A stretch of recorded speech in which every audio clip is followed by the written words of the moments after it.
Hello, Ramzan Rizi here. Today we are learning something about present to be tense in Urdu. So let's get started. Before learning about present to be tense, please like and subscribe my channel.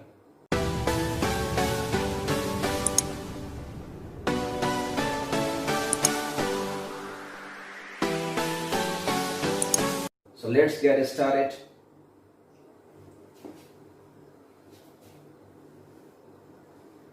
Present to be tense होने या बनने की माना दिखाता है कि मैं क्या हूं और मैं कहां पर हूं। ठीक है, तो प्रेजेंट टू बी टेंस की जो डेफिनेशन इंग्लिश में होगी इस तरह से होगी, a verb which shows states or existence of the subject in the present time is called present to be tense। ठीक है, तो उसी के अलावा उर्दू में हम ऐसे कह सकते हैं कि वो फेल जो फाइल की हालत या जगह को जाहिर करे उसको हम कहेंगे प्रेजेंट टू बी टेंस। ठीक है, तो बड़ी बात यह है कि इसमें हम जो सेंटेंसेस बनाएंगे और इसका जो स्ट्रक्चर हम बनाएंगे उर्दू से इंग्लिश में, उसके बारे में भी आपको गाइड कर रहा हूं, मैं बता रहा हूं। और उसके अलावा इसके जो मेन वर्ब्स हैं वो ये हैं एम, इज, आर। ये भी सीखेंगे कि एम, इज, आर किस सब्जेक्ट्स के साथ इस्तेमाल होंगे और इनकी माना क्या है। ठीक है, तो एम की जो माना है वो है हूं। ठीक है, उर्दू में उसको हम कहेंगे हूं, राइट, और इसको कहेंगे है, और आर को कहेंगे उसकी माना जो होगी है। ठीक है, अगर हम उर्दू से इंग्लिश में ट्रांसलेशन करते हैं या डायरेक्ट इंग्लिश में करते हैं भी तो कोई मसला नहीं है, दैट्स वेरी सिंपल, क्योंकि मैंने यहां पर ये सारा कुछ बता दिया है कि आई के साथ एम लगेगा और he is, she is, it is, Ali is, a boy is, इन सारे सब्जेक्ट्स के साथ हम इज लगाएंगे। ये सारे सब्जेक्ट्स हैं, उसके बाद वर्ब है, ये स्ट्रक्चर मैंने दिया हुआ है, subject, verb, subject complement adjunct. ठीक है, तो वर्ब इसमें ये सारे वर्ब्स हैं और आर जो है हम इन सब्जेक्ट के साथ लगाएंगे। We are, you are, they are, boys are, Ali and Aslam are। इन सारे सब्जेक्ट्स के साथ हम आर लगाएंगे, इनके साथ इज और इसके साथ एम। और उसके अलावा अगर हम ट्रांसलेशन करते हैं तो ट्रांसलेशन के लिए भी एक आसान मेथड है जो हमें जहन में रखना है और उसके बाद हम बिल्कुल आसानी से उर्दू से इंग्लिश में सेंटेंसेस बना सकते हैं। पहली बात तो ये कि हमें ये याद रखना है, you have to memorise, you have to remember these points that where you have to use am, is, are। किन सब्जेक्ट के साथ हम am, is, are रखेंगे ये आपको याद करना है। ठीक है, और उसकी माना भी ये याद कर लें।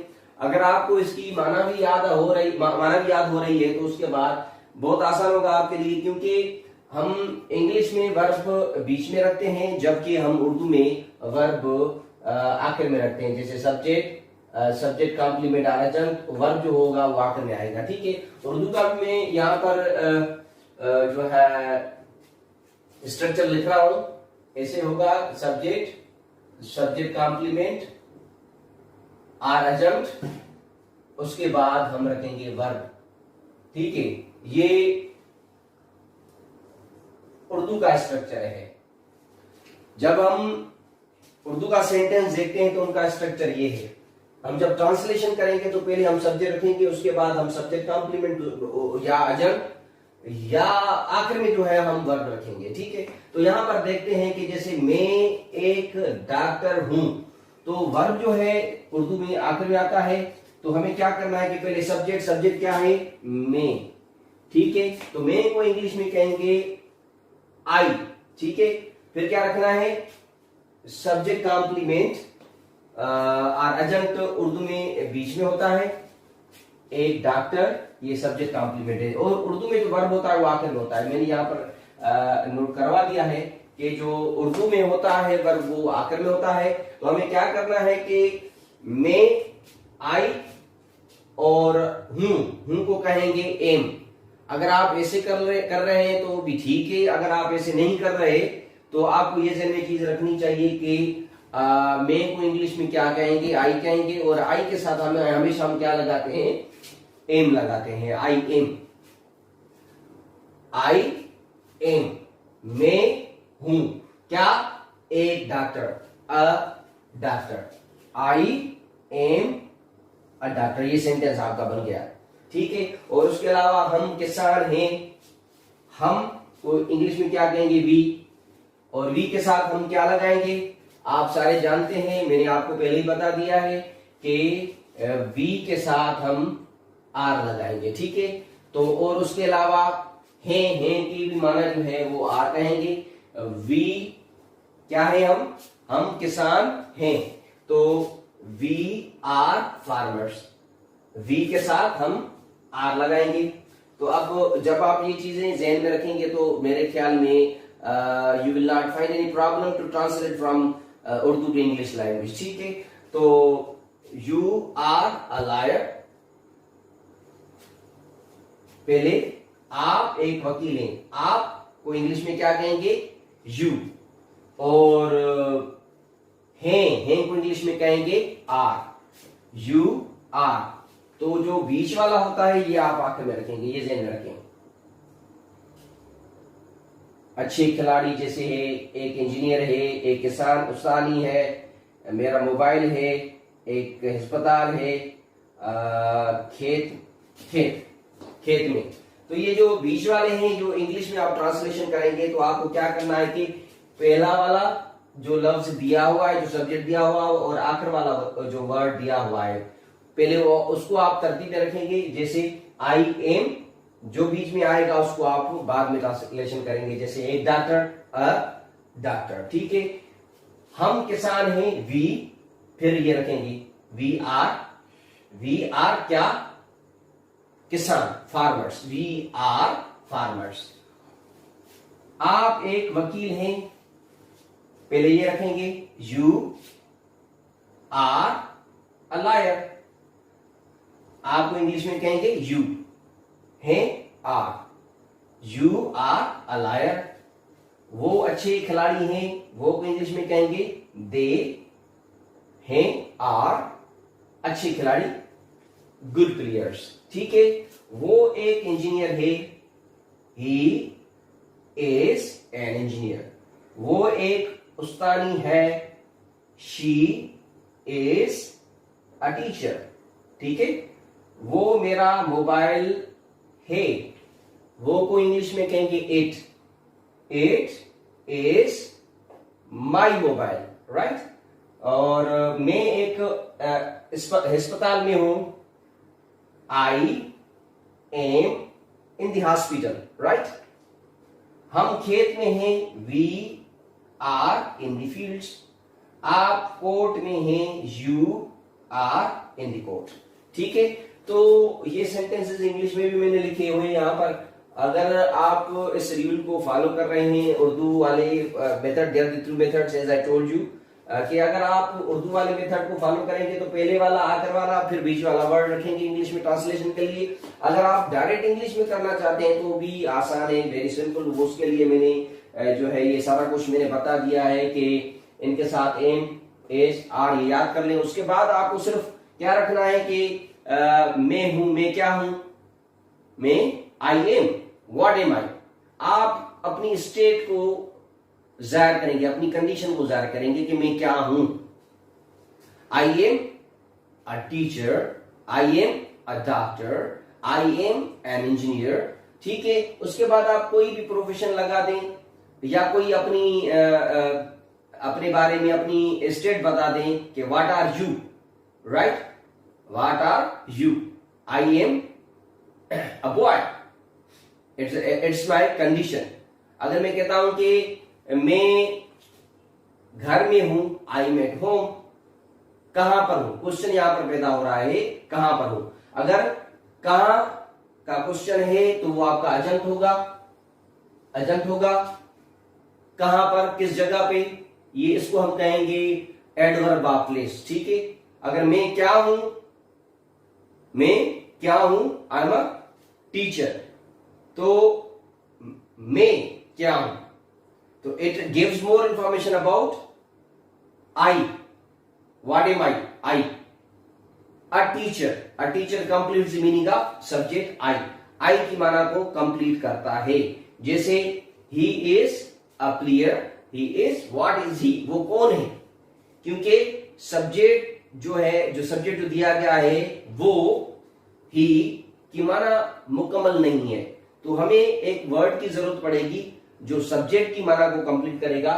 जैसे ही इज एन इंजीनियर, तो यहां पर ये सब्जेक्ट है, ही इज, मैंने यहां पर लिखा, ठीक है, मगर जब तक हम ये नहीं लगाएंगे तो इन सब्जेक्ट की जो माना है वो कंप्लीट नहीं होगी।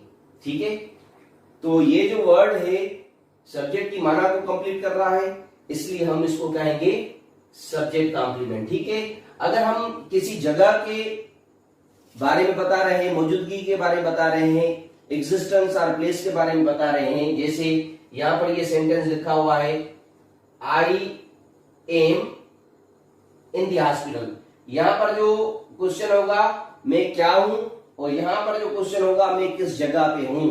ठीक है, I am, where am I, I am in the hospital, तो ये जगह गुजार कर रहा है, इसलिए हम इसको कहेंगे अजंत। मगर मेथड्स जो है इंग्लिश सेंटेंसेस बनाने के लिए मैंने कोशिश की है कि आसान से आसान तरीके से आपका कंसेप्ट क्लियर कर दूं।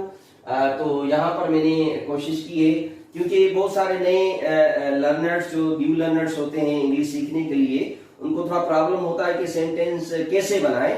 अगर आप इस मेथड को फॉलो कर रहे हैं, that's also the simplest one method, right? That's also the simplest one. अगर आप इसको फॉलो नहीं कर रहे तो आपको ये मेथड मैंने बता दिया है कि वो वहां पर मैंने लिखा है कि पहले सब्जेक्ट, वर्ब आखिर में होता है उर्दू में। ठीक है, तो आपको क्या करना है कि इंग्लिश में ट्रांसलेशन करते वक्त आपको पहले वाला और फिर दूसरा ये रखना है, तीसरे नंबर पे जो भी आए वो आपको रखना पड़ेगा। आई एम अ डॉक्टर, इसमें क्या है कि हमें समझना चाहिए कि एम के बाद अगर कोई स्टेट या कंडीशन जाहिर हो तो उसको हम सब्जेक्ट कॉम्प्लीमेंट कहेंगे। No doubt it's a noun, but it is used as a subject complement, subject complement के तौर पे काम आया है, तो इसलिए ये सब्जेक्ट की माना को पूरा कर रहा है, इसलिए हम इसको सब्जेक्ट कॉम्प्लीमेंट कहेंगे। Later we will discuss about it, that whether what will be the subject complement, that is another chapter, that is another lesson that we will learn later onwards in new lessons, right? And afterwards कुछ जो sentences यहाँ पर लिखे हुए हैं जो subject complement, अगर आप कोई प्रोफेशन लगा रहे हैं या अपने बारे में सब्जेक्ट अपने बारे में कुछ बता रहा है कि वो क्या है, तो वो सब्जेक्ट कॉम्प्लीमेंट होगा। आसान सा तरीका है। अगर सब्जेक्ट अपनी जगह के बारे में बता रहा है कि वो कहां पर है, किस जगह पे है, उसकी एग्जिस्टेंस कहां पर है, तो उसको हम कहेंगे अजंत कहेंगे। जैसे शी इज अ टीचर है, तो उसके अलावा अगर मैं कह रहा हूं कि आई am in the hospital, I am in the hospital, मैं कहां पर हूं, मैं हॉस्पिटल में हूं, अगर सब्जेक्ट अपनी जगह के बारे में बता रहा है तो उसको हम सब्जेक्ट कॉम्प्लीमेंट नहीं मगर उसको हम अजंत कहेंगे। अजंत का मकसद है एडवर्बियल, या उसको हम एडवर्बी कहेंगे, या उसको हम कहेंगे एडवर्ब ऑफ प्लेस कहेंगे। ठीक है, क्योंकि यहाँ पर एक्शन नहीं है। सारे जो वर्ब्स आप देख रहे हैं एसएमआर, ये मेन वर्ब्स हैं, प्रिंसिपल वर्ब भी हैं, उसके अलावा प्राइमरी वर्ब्स भी हैं, और इसके अलावा ये जो है लिंकिंग वर्ब्स भी हैं, और खुद मेन वर्ब्स हैं और किसी दूसरे वर्ब की हेल्प नहीं कर रहे। तो उसके अलावा ये भी बता दूं कि ये जो टू बी वर्ब है यहाँ पर लिंकिंग वर्ब का भी काम कर रहा है। लिंकिंग वर्ब, ठीक है, primary verb to be verb है, लिंकिंग वर्ब भी है, और ये यहाँ पर सब्जेक्ट की माना को कंप्लीट कर रहा है, सब्जेक्ट के बारे में बता रहा है, सब्जेक्ट के बारे में मजीद इंफॉर्मेशन दे रहा है, सब्जेक्ट के बारे में मजीद बता रहा है कि वो क्या है। ठीक है, अगर वो क्या है तो वो सब्जेक्ट कॉम्प्लीमेंट होगा, अगर क्वेश्चन वो कहां पर है तो वो अजंत होगा। जैसे we are in the fields, we are in the fields, हम खेत में हैं। हम कहां पर हैं, किस जगह पे हैं, खेत पे। ठीक है, जब जगह की बात करेंगे तो वो एडवर्ब होगा, एडवर्ब प्लेस होगा। For today it is sufficient for you. Please like and subscribe my channel.